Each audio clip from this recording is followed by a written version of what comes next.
ಅಲ್ಪಸಂಖ್ಯಾತರು ಅದೆಲ್ಲ ಓಟ್ನೆಲ್ಲ ತೆಗೆದುಹಾಕುವಂಥ ವ್ಯವಸ್ಥೆ ಭಾಳ ವ್ಯವಸ್ಥಿತವಾಗಿ ನಡೀತಾ ಇತ್ತು. ಇದು ಅನೇಕ ಕ್ಷೇತ್ರಗಳಲ್ಲಿ ನಡ್ಕೊಂಡು ಬರ್ತಾ ಇದನ್ನು ಮಹದೇವಪುರ ಇರ್ಬೋದು, ಗಾಂಧಿನಗರ ಇರ್ಬೋದು, ಆಳಂದ ಇರ್ಬೋದು ಮತ್ತು ದೇಶದ ವಿವಿಧ ರಾಜ್ಯಗಳಲ್ಲೂ ಕೂಡ ಇದು ನಡ್ಕೊಂಡು ಬಂದಿದೆ. ನಮ್ಮ ನಾಯಕರಾದಂಥ ರಾಹುಲ್ ಗಾಂಧಿ ಅನೇಕ ಪ್ರಶ್ನೆಗಳನ್ನು ಕೇಳುತ್ತೆ. ಇವತ್ತರೆಗೂ ಉತ್ತರ ಕೊಡಲಿಲ್ಲ. ನಮಗೆ ಮಾಹಿತಿ ಕೊಡಿ ಅಂತ ಹೇಳ್ತಾರೆ, ನಾವು ಅವ್ರಿಗೆ ಮಾಹಿತಿಯನ್ನು ಕೇಳಿದ್ರೆ ಮಾಹಿತಿ ಹಕ್ಕು ಕಾಯ್ದೆ ಈ ದೇಶದಲ್ಲಿ ಬಂದಿದೆ, ಅದು ಕೂಡ ಕೊಡ್ತಾ ಇಲ್ಲ. ನನ್ನೇ ಕೇಳಿದ್ರು, ನಾನು ಎತ್ಕೊಂಡೋಗಿ ರೆಪ್ರೆಸೆಂಟೇಷನ್ ಕೊಟ್ಟು ಬಂದೆ, ಇನ್ಫಾರ್ಮೇಷನ್ ಬೇಕು ಅಂತ. ನನಗೆ ಬಿಡಿ, COD ಎನ್ಕ್ವೈರಿ ಮಾಡಿದಾಗ ನಮ್ಮ ಪೊಲೀಸ್ ಆಫೀಸರ್ಸು 18 ಕಾಗದ ಬರ್ದವ್ರೆ, ನಮಗೆ ಡಾಟಾ ಕೊಡಿ ಅಂತೇಳಿ. ಇನ್ಫಾರ್ಮೇಷನ್ನು, ಟೆಲಿಫೋನ್ದು ಮತ್ತೊಂದೆಲ್ಲ ಯಾರು ಅದಕ್ಕೆ ಕೊಡಲಿಲ್ಲ. ಅದು ತನಿಖೆ ಮಾಡಿ ರಿಪೋರ್ಟ್ ಕೂಡ ಈಗಾಗಲೇ ಬಂದಿದೆ ನಮ್ಮ ಹತ್ರ. ಎರಡನೇದು ತಮಗೆಲ್ಲ ಗೊತ್ತಿದೆ, ಚಿಲ್ಮೆ ಹೆಸರಿನಲ್ಲಿ ಒಂದು ದೊಡ್ಡ ದಂಧೆ ನಡೆಸಿ ಐಡೆಂಟಿಫಿಕೇಷನ್ ಕಾರ್ಡ್ನ BJP ಕಾರ್ಯಕರ್ತರಿಗೆ ಬೇರೆಯವ್ರಿಗೆಲ್ಲ ಕೊಟ್ಕೊಂಡು ಮಾಡ್ತಾ ಇದನ್ನು ಅದನ್ನು ಕೂಡ ಬಂದು ಕೆಲವು ಆಫೀಸರ್ಸ್ ಕೂಡ ಸಸ್ಪೆಂಡ್ ಆಗಿ ಅದರ ಮೇಲೆ ಕೂಡ ಒಂದು ದೊಡ್ಡ ತನಿಖೆ ಕೂಡ ನಡೆದು ನಾನು ಜೀವನ ಸಾಹೇಬರೆಲ್ಲ ಬಂದು ಡೆಲ್ಲಿಯಲ್ಲಿ ಎಲೆಕ್ಷನ್ ಕಮಿಷನನ್ನು ಭೇಟಿ ಮಾಡಿ ಆಗ ಒಂದು ದೊಡ್ಡ ಉದಾಹರಣೆ ಕೂಡ ಆಗಿದೆ. ಅದು ಕೂಡ ಒಂದು ದೊಡ್ಡ ಪ್ರೊಸೆಸ್ಸಲ್ಲಿ ಇದೆ. ಸೊ ಇದನ್ನೆಲ್ಲ ರಾಜ್ಯದ ಜನತೆಗೆ ತಿಳಿಸ್ಬೇಕು, ದೇಶದ ಜನತೆಗೆ ತಿಳಿಸ್ಬೇಕು ಅಂತ. ಇದು ಬರೀ ಕರ್ನಾಟಕದ ಪ್ರಾಬ್ಲಮ್ ಅಲ್ಲ, ಹರಿಯಾಣ ಇರ್ಬೋದು, ಬಿಹಾರ ಇರ್ಬೋದು, ಬೇರೆ ಬೇರೆ ಕಡೆ ಎಲ್ಲ ಕಡೆಯೂ, ಮಹಾರಾಷ್ಟ್ರ ಎಲ್ಲ ಕಡೆಯೂ ನಡ್ಕೊಂಡು ಬಂದಿದೆ. ಇದನ್ನು ನಾನು ಎಲೆಕ್ಷನ್ನು ನಾವು ಗೆದ್ದಿರ್ಬೋದು, ಸೋತಿರ್ಬೋದು, ಅದು ಬೇರೆ ವಿಚಾರ. ಪ್ರಜಾಪ್ರಭುತ್ವ ಉಳಿಸ್ಬೇಕು, ಸಂವಿಧಾನ ಉಳಿಸ್ಬೇಕು, ಮತದಾನದ ಹಕ್ಕು ನಮ್ಮೆಲ್ಲರೂ ಕೂಡ ಕೊಡಿಸಬೇಕು ಅಂತ ನಮ್ಮ ಪಕ್ಷದ ಉದ್ದೇಶ. ರಾಹುಲ್ ಗಾಂಧಿಯವರಾಗಲಿ, ಖರ್ಗೆ ಸಾಹೇಬರಾಗಲಿ ಅವ್ರು ಸ್ವಂತಕ್ಕೇನು ಮಾಡ್ತಾ ಇದ್ದಾರೆ. ದೇಶದ ಪ್ರಜಾಪ್ರಭುತ್ವ ವ್ಯವಸ್ಥೆಯಲ್ಲಿ ಎಲ್ಲರಿಗೂ ನ್ಯಾಯ ಕೊಡಬೇಕು ಅಂತೇಳಿ ನಾವು ಹೋರಾಟ ಮಾಡ್ತಾ ಇದ್ವಿ. ಆ ನಿಟ್ಟಿನಲ್ಲಿ ಕರ್ನಾಟಕದಿಂದ ಕೂಡ ಸಾವಿರಾರು ಜನ ಬಂದಿದ್ದಾರೆ. ಸೊ ಬೇಕಾದಷ್ಟು ಜನ ಎಲ್ಲ ನಮಗೆ ಟ್ರೈನು ತೊಗೊಂಡು ಕೊಡ್ತೀವಿ ಅಂತ ಹೇಳಿದರು.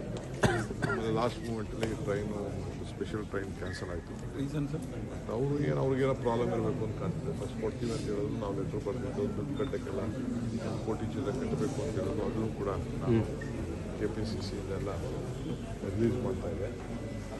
ಅಷ್ಟೊತ್ತಿಗೆ ತಿರ್ಗಾ ಇಲ್ಲ ಕೊಡೋಕ್ಕಾಗಲ್ಲ ಅಂತೇಳಿ ಮಾಹಿತಿ ಬಂತು. ಸೊ ಅದಕ್ಕೆ ನಾನು ಆಯಿತು, ಇನ್ನೇನು ಮಾಡೋಕ್ಕಾಗ್ತದೆ ಅಂತ ಕೆಲವೆಲ್ಲ ಬೋಗಿಗಳಲ್ಲಿ ಅವರವರೇ ಬುಕ್ ಮಾಡಿಕೊಂಡು ಎಲ್ಲ ಬಂದಿದ್ದಾರೆ.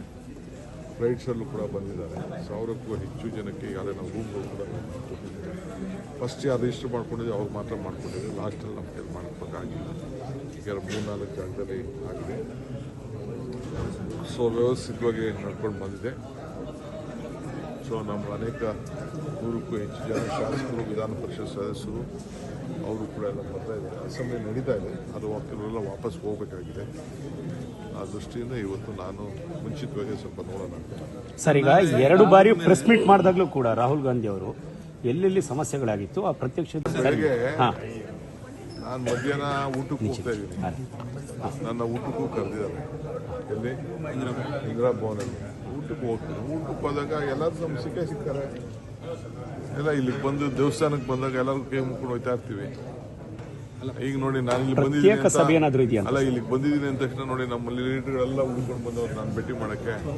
ಹಂಗೆ ಪಾಪ ಎಲ್ಲ ಈ ದೇಶ ರಾಜ್ಯದ ವಿವಿಧ ಮೂಲೆಯಿಂದ ಬಂದವ್ರೆ. ನೋಡಿ, ಇಲ್ಲೇ ಕೆಲವರು ತೆಲಂಗಾಣಲ್ಲಿ ಬಂದಿರೋರು ಇದ್ದಾರೆ, ಆಂಧ್ರದಿಂದ ಬಂದವರು ಇದ್ದಾರೆ. ಪ್ರತಿ ಸಲ ದೇವಸ್ಥಾನ ಕೈ ಮುಗಿತಿದ್ರಿ, ವರ ಯಾವಾಗ ಕೊಡುತ್ತೆ ದೇವರು? ದೇವರು ವರ ಕೊಡೋದು ಯಾವಾಗ ಅಂತ ಸರ್ ಮಾಡಿದ್ರು. ಈಗ ನಾಳೆ ಏನಾದ್ರು ಆ ರೀತಿಯಾದಂತ ಅಂತ ರಾಹುಲ್ ಗಾಂಧಿ ಅವರು ಸತ್ತೋಗಿರೋರನ್ನ ಭೇಟಿ ಮಾಡಿದ್ದಾರೆ. ಯಾರು ಸತ್ತೋಗಿದ್ದಾರೆ, ಯಾರು ಓಟು ಸತ್ತೋಗಿದ್ದಾರೆ ಅಂತ ಡಿಲೀಟ್ ಮಾಡಿದ್ದಾರೆ, ಅವ್ರನ್ನ ಕರೆಸು ಕೂಡ ಭೇಟಿ ಮಾಡಿದ್ದಾರೆ. ಸೊ ನೀವೆಲ್ಲ ಸೇರಿ ಇನ್ವೆಸ್ಟಿಗೇಷನ್ ಮಾಡಿ ಒಂದೇ ಮನೆಯಲ್ಲಿ 80 ಓಟ್ ಇದ್ದಿದ್ದು ಆ ಮನೆಗೂ ಕೂಡ ಟಿವಿಗಳಲ್ಲಿ ನೀವೇ ಎಲ್ಲ ತೋರಿಸಿದ್ದೀರಿ. ಇವೆಲ್ಲ ಕೂಡ ಆಗಿದೆ. ನಾಳೆ ನಾವೇನು ಪ್ರದರ್ಶನ ಏನು ಮಾಡಬೇಕಾಗಿಲ್ಲ. ಇರೋವಂಥ ಒಂದು 2 ಅವರ್ ಟೈಮಲ್ಲಿ ನಾವು ಏನು ಜನಕ್ಕೆ ಸಂದೇಶ ಕೊಡಬೇಕು, ಜಾಗೃತಿ ಮೂಡಿಸ್ಬೇಕು, ಆ ಕೆಲಸನ ನಮ್ಮ ಪಕ್ಷ ಮಾಡ್ತದೆ. ನಮ್ಮ ಪಕ್ಷ ಇರೋದೇ ಈ ದೇಶದ ಒಂದು ಬದ್ಧತೆಗೋಸ್ಕರ. ಈ ದೇಶಕ್ಕೆ ಸ್ವಾತಂತ್ರ್ಯ ಕೊಟ್ಟಿದೆ, ಈ ದೇಶಕ್ಕೆ ಸಂವಿಧಾನ ಕೊಟ್ಟಿದೆ, ಈ ದೇಶಕ್ಕೆ ರಾಷ್ಟ್ರಧ್ವಜ ಕೊಟ್ಟಿದೆ, ರಾಷ್ಟ್ರಗೀತೆ ಕೊಟ್ಟಿದೆ, ನಿಮ್ಗೆ ಅನೇಕ ಹಕ್ಕುಗಳನ್ನು ಕೂಡ ನಾವೆಲ್ಲ ಕೊಟ್ಟಿದ್ದೇವೆ. ನಾಳೆ ಸಂಜೆ 7 ಗಂಟೆಗೆ ಸೋನಿಯಾ ಗಾಂಧಿ ಅವರು ಏನಾದ್ರು ಸಮಯ ಪ್ರತ್ಯೇಕ ಭೇಟಿ ನನಗೆ ಈ ಸದ್ಯಕ್ಕೆ ಈಗ ಬಂದಿದ್ದೀನಿ. ಬಂದಿದ್ದೀನಿ. ಏನಾದ್ರು ಕೇಳೋರು ಸಮಯ ನಿಗದಿ ಆಗಿದೆಯಾ ಕೊಟ್ಟಿದ್ದಾರೆ ಅಂತ ಮಾಹಿತಿ. ಆ ರೀತಿ ಚರ್ಚೆ ಇದೆ ನಾನು ಸರ್. ಆ ಥರದ್ದು ನನಗೆ ಏನಾದ್ರು ಇದ್ರ ಜೊತೆಗೆ ನನಗೊಂದು ಕಾಟ ಇದೆ. ನನಗೆ ನನ್ನ ತಮ್ಮಗೆ ಇವರು ಅದ್ಯಾವುದೋ ಪೊಲೀಸ್ ಸ್ಟೇಷನ್ ಅವರು ನೋಟಿಸ್ ಕೊಟ್ಟವ್ರೆ. 19 ಒಳಗಡೆ ಬಂದು ನೀವು ನಮಗೆ ಅದೇ ನಾವು ಕೊಡಬೇಕು ನ್ಯಾಷನಲ್ ದುಡ್ಡು ಕೊಟ್ಟಿದ್ದರು. ಸೊ ಅದು ಹೇಳಿದ್ದಾರೆ. ಅದು ನಮ್ಮ ಲಾಯರ್ಗೆ ಬರೋಕ್ಕೆ ಹೇಳಿದ್ದೀನಿ. ಸೊ ಸೋಮವಾರ ಏನಾದ್ರು ಹೋಗ್ತೀರಾ ಸರ್? ಮೋಸ್ಟ್ಲಿ ನಾನು ಹೋಗ್ಬೇಕಾಗ್ತದೆ. ಅಲ್ಲ ನೀವೇನಾದ್ರೂ ಕೇಳಿದ್ರೆ ಸರ್ ಖುದ್ದು ಹೋಗ್ತೀರಾ ಅಥವಾ ಉತ್ತರ ಮಾತ್ರ ನೋಡ್ತೀನಿ. ಫಸ್ಟು ನಮ್ಮ ಲೀಗಲ್ ಫ್ರೆಂಡ್ಸ್ ಎಲ್ಲ ಭೇಟಿ ಮಾಡಬೇಕಲ್ಲ. ನಿಮ್ಮಂಥವ್ರು ಸರೆಲ್ಲ ತೆಗೆದುಕೊಂಡು ಮಾಡ್ತೀವಿ. ಖುದ್ದಾಗಿ ಹೋಗೋದು ನಿಮ್ಗೆ ತಿಳಿಸ್ತೀನಿ ನಾನು. ಸರ್ ಕೇಳಿದ್ರೆ ಸರ್ ನೀವೇನಾದ್ರೂ ತಾವೇನಾದ್ರೂ ಸಮಯ ಕೇಳಿದ್ರೆ ಏನ್ ಬೇಕಾಗ್ತದೆ? ಹೆಚ್ಚಿನ ವಿಡಿಯೋಗಳಿಗೆ ಪ್ರತಿಧ್ವನಿ ಯೂಟ್ಯೂಬ್ ಚಾನೆಲ್ ಸಬ್ಸ್ಕ್ರೈಬ್ ಮಾಡಿ, ಬೆಲ್ ಐಕಾನ್ ಕ್ಲಿಕ್ ಮಾಡಿ.